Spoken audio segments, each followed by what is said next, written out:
AYRO is a stock that was around $2 in the high twos, low threes. In a matter of 4 or 5 days, it spiked up to around $9. And there's a lot of people who are not sure why this is happening. Well, first off, no one knows the exact reason behind the move of a stock, but I can tell you what I was thinking, why I was thinking it, and so forth. I can tell you initially, if you look at AYRO and you pull up on Yahoo Finance, Yahoo Finance is a great resource because you can really find out what this stock is if you're kind of scratching your head. And if you go to Yahoo Finance and type in AYRO, it'll pull up a lot of information on this stock. But if you want to find out, what sector it's in or what's going on with the stock, you want to go to profile. And if you scroll down a little bit in the description, it shows you that AYRO, or in this case, AYRO, designs and manufactures light-duty, emission-free electric vehicles for urban and community transport. That's all I need to read. Because right there, it just shows me that we are going to have another EV move, right? The electronic vehicle sector has been just on fire. And if you've been, not been looking at stocks, you probably haven't noticed. But if you've been looking at any kind of stocks, you've seen NIO, Tesla, Nikola, and everyone knows like Nikola just shit the can. However, we still got electric vehicles hot right now, and it's the thing that is the hot sector. And so since you're aware of that, that could be a reason why stocks are moving, and not necessarily because they have news, because AYRO or AYRO had no news today. And we spiked from yesterday's close of below 6 or right above 6 all the way up to $10. In a matter of 2 days, we spiked from 4 to 10. That's really, really big volatility. It's a lot of volume. There's a lot of people buying the hype. Now, there's nothing wrong with that. And, it's absolutely fine to buy the hype. But you just need to know what you are buying, right? You need to understand that if you're buying something like this, make sure you have a plan in place.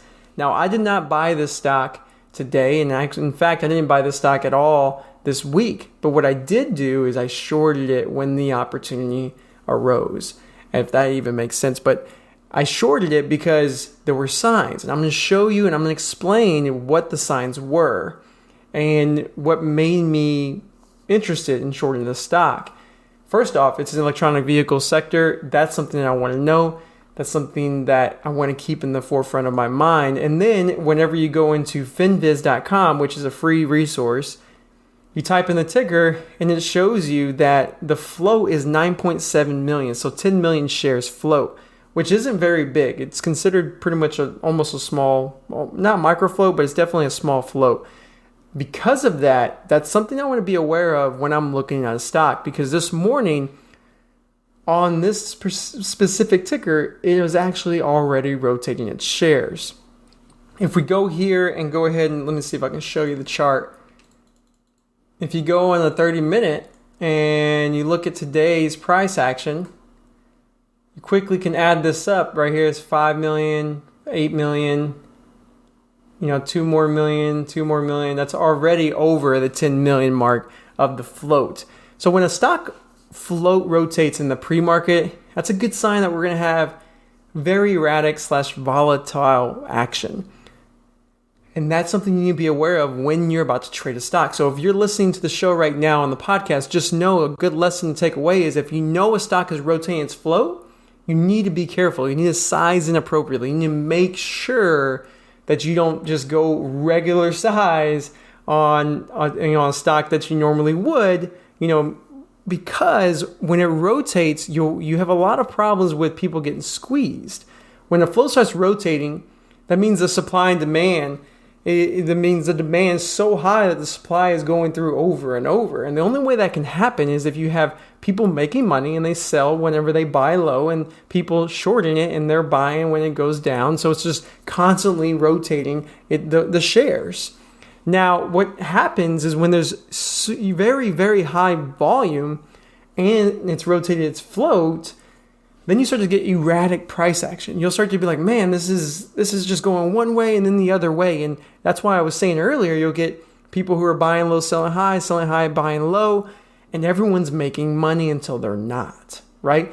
And here's what happens. If you don't stick to your plan when it's a low float and it's rotating and you're on the wrong side, because it kind of is a crapshoot, then you're going to get torn up pretty badly. Because when you're on the wrong side and this chooses a direction, it's going to choose a direction pretty quickly and it's going to rip pretty hard.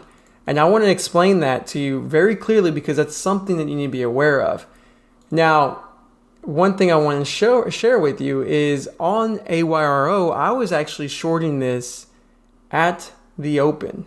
And the reason why I was shorting this, actually even pre-market, is because we had some clear signs to me that showed me that we had some topping action. Now, that's something I want to talk about if you're listening on the show as well. Just because you get clear signs. What's a clear sign? Well, to me, everything is preference. But for me, if we have an uptrend on a stock and then we start to break that uptrend, then I have a clear sign that maybe we may continue downward, right? The uptrend has broken. And the reason I take value in an uptrend pre-market when normally I wouldn't is because the volume is so big. And I knew it already rotated, so I made sure to take profits all in pre-market. Like I did not want to hold because I was worried that it could easily squeeze and just go all the way to break pre-market highs, which in this case it did.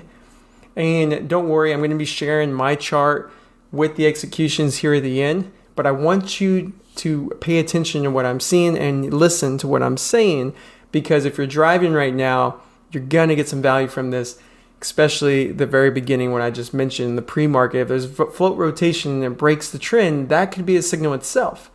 And not only that, but I was actually shorting it. It broke trend. We had some topping action in the 845 area, and we had that topping action. That's a sign to me that maybe I want to pay attention to this, and maybe I'll look for an entry. And when I saw it cross this $8 mark, if you're listening on the podcast, it's a trend line around the $8 mark. When it broke, I felt very confident, and I just took profits along the way down. Now at the open, I ended up shorting this again, and I shorted it on these spikes right here, and I was in it through this whole consolidation, and it consolidated from 8:30 to 9 o'clock. So for about 30 minutes, I was in it feeling good. And I had my risk in place. My risk was 851 at the time until it broke this action right here and came down. I moved it to 845, the high of day. And let me talk about that for the ones who are driving. If I'm in a stock and I set my stop, I don't move that stop until a significant time has gone by, whether it's 30 minutes, an hour, at least 30 minutes. And not only that, but I need to see the stock tell me something. So if there's a support area for the past 20, 30 minutes, and then it finally breaks, but before it broke, there was a previous high, well, I'm going to use that previous high to potentially use as my new stop. So that's how I would go about adjusting my stop. So in this case, I was risking above the high a day, but then once we broke down and we broke this consolidation, I moved it to high of day. So that's just a scenario where I would adjust my risk. And I ended up taking some profits on this downturn, but very small profits because I had a big picture in mind. I see a stock that's up from $3 all the way up to 10. And in the past 2-3 days, from 4 all the way to 10. So with that in mind, I'm thinking we have a lot of room to come down. And I wanted to hold this for like another dollar flush, but we did not get that flush. And that's something that, luckily, because I've been taking profits all along the way on this trade, I was okay. And whenever it decided to squeeze out everybody, I ended up taking a $7 loss, which is nothing compared to what I was risking. So it was a scratch trade for me in the morning. And so that being said, I want to explain why this happened. And I'm going to share my screen again on FinViz, because on FinViz, you'll see that we have a short flow of 12.88%. Now, a high short float ratio would be anything, or a short float percentage would be 20% or higher. But the fact that the EV sector is hot right now, and we have about 12, 13% people are short on this stock right now. Now, is this accurate? No, FinViz is not 100% accurate, but it just gives you a ballpark. But because that's happening, and we rotated the flow, and if you look here, there's no news for this stock to be moving, so it's just only moving on hype. But I knew that if we don't break down like I thought we would, then we're going to get a squeeze. And what happens with the squeeze is you have all these short sellers who are short at a price, and they believe it's going to go down, but when it doesn't, and it starts to go break high a day, in this case, then what happens is everyone starts getting squeezed, every single body. And you have the new breakout buyers buying at the high a day break. You have the short sellers covering, which I was covering. So that's extra demand. And then you have the other buyers who just want to hold out and hold their position because they were anticipating the breakout. So you have people who are buying before this chooses a direction. You have people who are shorting like me before it chooses a direction. And that's something you got to be aware of, because when it's rotated so many times, which at this moment I think started rotated like several times, that when it does choose a direction, it's just going to go. And that's what it did. It actually just ran up all the way up to $9.87 from a $7.47. So $2.50 of range in literally, what was it, 9:10 to 9:55. Central Standard Time, just FYI. So about 40 minutes, we just squeezed up to over $2.50 a share.